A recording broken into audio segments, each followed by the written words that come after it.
મરણ જનાર બેન હેડ નર્સ તરીકે Rajkot cancer research and cancer ઇન્સ્ટિટ્યૂટમાં નોકરી કરતા હતા અને તેઓ છેલ્લા 4 મહિનાથી રાજકોટ બદલી થઈને આવેલ. તે અગાઉ તેઓ અમદાવાદ ખાતે નોકરી કરતા હતા અને યુનિવર્સિટી પોલીસની વિસ્તારમાં ઋષિકેશ વિસ્તારમાં રહેતા હતા, ભાડેથી રહેતા હતા. અત્યારની હાલમાં તપાસ ચાલુ છે. અત્યારનું કોઈ હજી સ્પષ્ટ કારણ જાણવા મળ્યું નથી, કારણ કે બનાવ મોડી રાતનો છે અને હાલમાં આ બાબતે તપાસ ચાલુ છે. બેનનો પીએમ કરી અને તેમજ આગળની હાલની કાર્યવાહી ચાલુ છે. આરોપીનો કોઈ ગુનાહિત ઇતિહાસ આરોપી છૂટક મજૂરી કરતો, ખડીએ કામ કરતો, વગેરે કામ કરતો.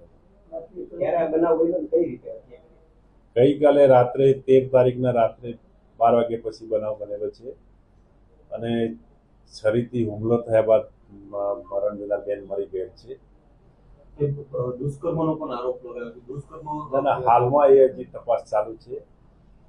આરોપીને તેમજ જે આજુબાજુના નિવેદનો મેળવીને તપાસ કરી એના પછી ચોક્કસ મરણ જનારનો કેમ મરણ ગયો કે કેમ માર્યા એ બાબતે ચોક્કસ કારણ તપાસમાં આવશે. પ્રાથમિક કારણ કયું છે? કારણ કે પાછળ જ આરોપી રહેતો હતો ને એક જ દિવાલ હતી. એ વાતચીત એમના મૌખિક વાતચીત થતી એમની, પણ એવું કોઈ બાબતે હજી કોઈ સ્પષ્ટ કારણ નથી મળ્યું કે કેમ આ બનાવ બને. ના, હજી સુધી કોઈ એવું પ્રાથમિક પૂછપરછ દરમિયાન કોઈ એવું ચોક્કસ કારણ જાણવા મળેલ નથી. હાલમાં તપાસ ચાલુ જ છે.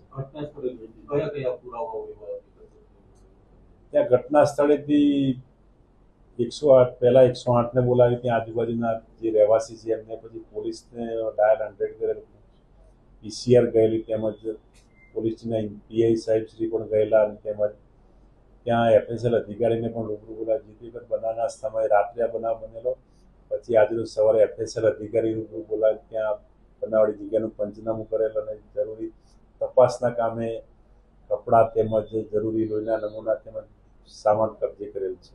આરોપી કોણ છે ને એની શું હતી? આરોપીનું નામ કાનજીભાઈ ભીમાભાઈ વાંજા છે ને મૂળ રહેવાસી કોડીનાર તાલુકાના ગામનો છે અને અહીંયા છૂટક મજૂરી કરતો હતો.